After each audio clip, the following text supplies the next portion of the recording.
বাংলাদেশ ক্রিকেটে অধিনায়কত্বের চেয়ার কিংবা দায়িত্ব এটার মানেই কি অসম্মান, অপমানিত হওয়া? অন্তত বাংলাদেশ ক্রিকেটে ক্যাপ্টেন কিংবা অধিনায়কদের টাইম ফ্রেম, তাদের সরিয়ে দেওয়ার ধরন, তাদের সঙ্গে ক্রিকেট বোর্ডের আচরণ এবং সর্বোপরি তাদের যে অবজ্ঞাটা করা হয়, এটা কি আপনি কখনো খেয়াল করেছেন?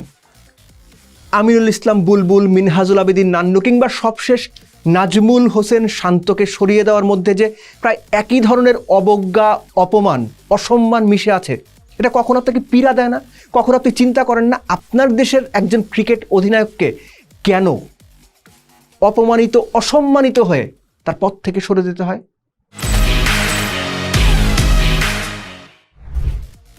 শান্তর ব্যাপারটা তো একদম তরতাজা, যেটা নিয়ে খোদ বোর্ড সভাপতি পর্যন্ত বলতে বাধ্য হয়েছেন শান্তকে সরিয়ে দেওয়ার যে বিষয়টা, সেটা একটা মিসকমিউনিকেশন ছিল। মিসকমিউনিকেশন। একটা টপমোস্ট স্পোর্টস ফেডারেশন একটা দেশে, টেস্ট প্লেয়িং কান্ট্রির একটা সদস্য, তাদের ওয়ানডে অধিনায়ককে সরিয়ে দেওয়া হয়েছে তার সঙ্গে ন্যূনতম আলোচনা না করে, এবং সেটাকে ওই বোর্ড প্রেসিডেন্ট আবার এন্ডোর্স করছেন মিসকমিউনিকেশন হিসেবে। এটাই হচ্ছে পেশাদারিত্বের নমুনা। অনেক পেছনে ফিরে যাই। যে আমিনুল ইসলাম বুলবুল এই মিসকমিউনিকেশন শব্দটা গণমাধ্যমে ব্যবহার করেছেন শান্তর সঙ্গে আলোচনা না করে তাকে ওয়ানডে ক্যাপ্টেন্সি থেকে সরিয়ে দেওয়ার ব্যাপারে, এই আমিনুল ইসলাম বুলবুলের সঙ্গে কি হয়েছিল? বাংলাদেশের প্রথম টেস্ট সেঞ্চুরিয়ান, বাংলাদেশের প্রথম বিশ্বকাপেরও গর্বিত অধিনায়ক ছিলেন। 1999 বিশ্বকাপ ইংল্যান্ড, সেখানে আমিনুল ইসলাম বুলবুলের নেতৃত্বেই বাংলাদেশ মাঠে নেমেছিল এবং ওই বিশ্বকাপে স্পেসিফিক্যালি পাকিস্তানকে হারানোর যে ম্যাচটা, সেটাই বাংলাদেশের টেস্ট স্ট্যাটাস পাওয়ার পেছনে একটা বড় ভূমিকা রেখেছিল বলে বিশ্লেষকরা মনে করেন। আপনি কি জানেন ওই পাকিস্তান ম্যাচের আগে আমিনুল ইসলাম বুলবুলকে ক্যাপ্টেন্সি থেকে সরিয়ে দেওয়ার কথা ভেবেছিলেন তৎকালীন বোর্ড সভাপতি সাবের হোসেন চৌধুরী?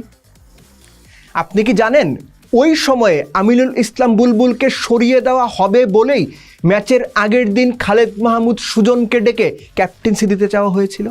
হয়তো আপনি জানেন না, কিন্তু এখন জানলেন।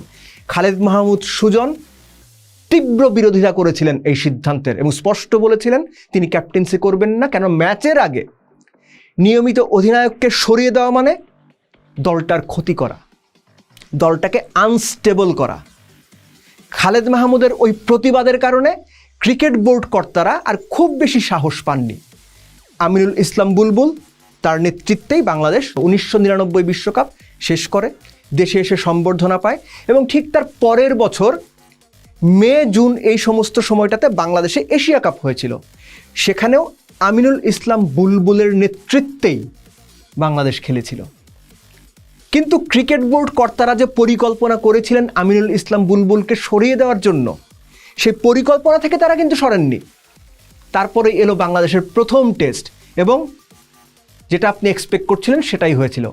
কোনো রকম আলোচনা ছাড়া আমিনুল ইসলাম বুলবুলকে অধিনায়কত্ব থেকে সরিয়ে দেওয়া হয়েছিল। সেই জায়গায় অধিনায়ক হয়েছিলেন নাইমুর রহমান দুর্জয়। শুধু তাই নয়, আমিনুল ইসলাম বুলবুলকে প্রথম টেস্টে খেলানো হবে না, এই আলোচনা ছিল। তৎকালীন ক্যাপ্টেন নাইমুর রহমান দুর্জয় স্ট্রেট বলেছিলেন বুলবুল ভাইকে দলে থাকতে হবে।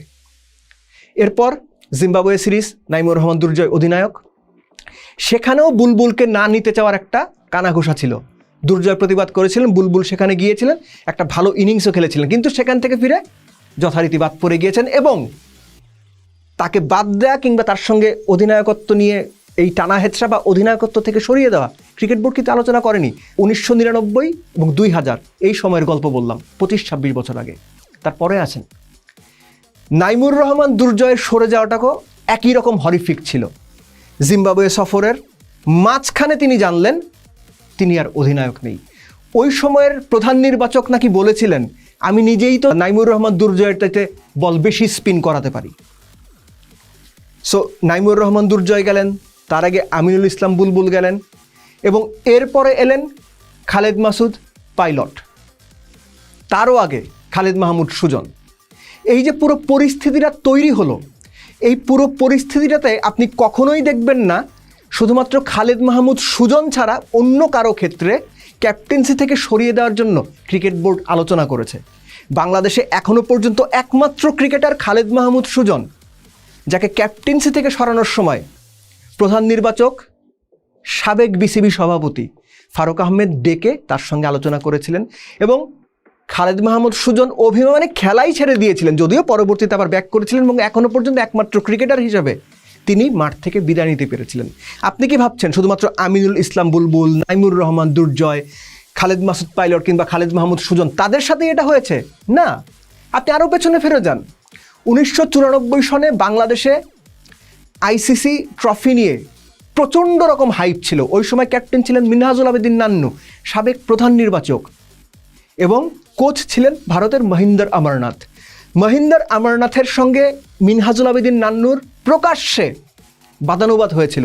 সেটার জের কোনো কিছু না জানিয়ে মিনহাজুল আবেদিন নান্নুকে ক্যাপ্টেন্সি থেকে সরিয়ে দিয়েছিল সেই সময়ের বাংলাদেশ ক্রিকেট বোর্ড।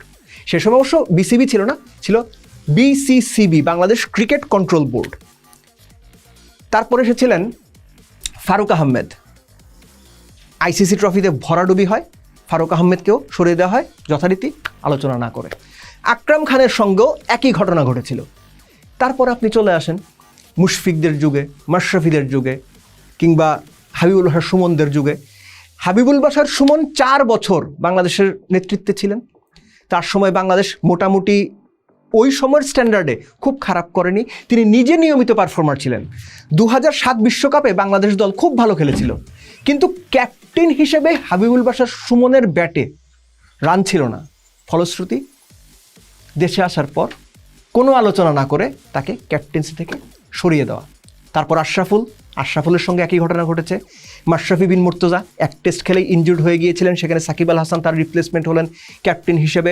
পরবর্তীতে ওয়েস্ট ইন্ডিজের সিরিজ জেতার পরে সাকিবের ঘাড়ে পুরো দলের দায়িত্ব দেওয়া হলো, সাকিবের ডেপুটি করা হলো তামিম ইকবাল খানকে। 2011-তে জিম্বাবুয়ে সফর শেষ করে দেশে আসার পরপরই সাকিব তামিমের ওপর আকাশ ভেঙে পড়ল, তাদের ক্যাপ্টেন্সি থেকে সরিয়ে দেওয়া হয়েছে কোনো রকম আলোচনা ছাড়া।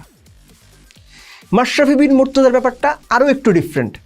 2019 বিশ্বকাপে তার নেতৃত্বে বাংলাদেশ যখন প্রত্যাশিত ফলের কাছাকাছিও যেতে পারলো না, তখন থেকেই কানাঘুষা মাশরাফিকে আর কতদিন ক্যাপ্টেন রাখা হবে কিংবা কতদিন বাংলাদেশ ক্রিকেট বোর্ড তাকে টেনে নিয়ে যাবে।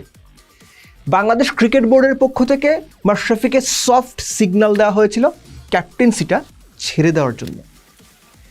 মাশরাফি আবার তার দিক থেকে নাছোড়বান্দা ছিলেন, তিনি ক্যাপ্টেন্সি ছাড়বেন না। টেকনিক্যাল জায়গা হিসেবে বিশ্বকাপের পরপরই আপনার শ্রীলঙ্কাতে একটা সফর ছিল বাংলাদেশের, মাশরাফি সেই সফরটা স্কিপ করলেন, তিনিও ছাড়লেন না, বোর্ডও তাকে সরালো না।